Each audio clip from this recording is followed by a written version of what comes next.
Hello out there, everyone. This is the world famous here, Mr. River Rat, the troubleshooter, Borderland Amps.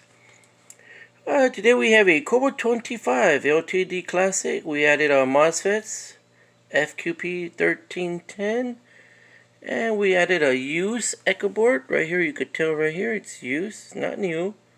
It's used. And let me do a shout out to our fellow here. They call him El Vecino.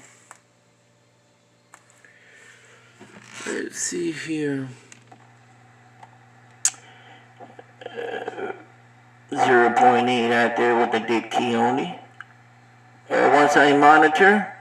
Audio 1, 2, 3, 4, 5. Hola.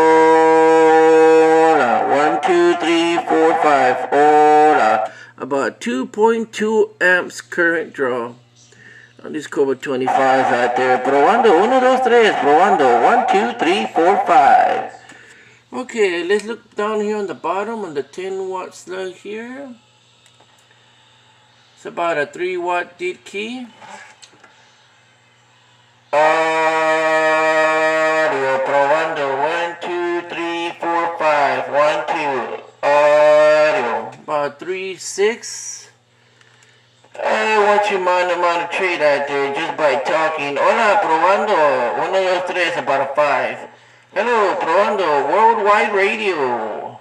USA and Mexico, around the world, around we go. Break, break, break, break. 1971, South Texas, break, break. Okay, thank you very much. 73, I'm gone. Bye.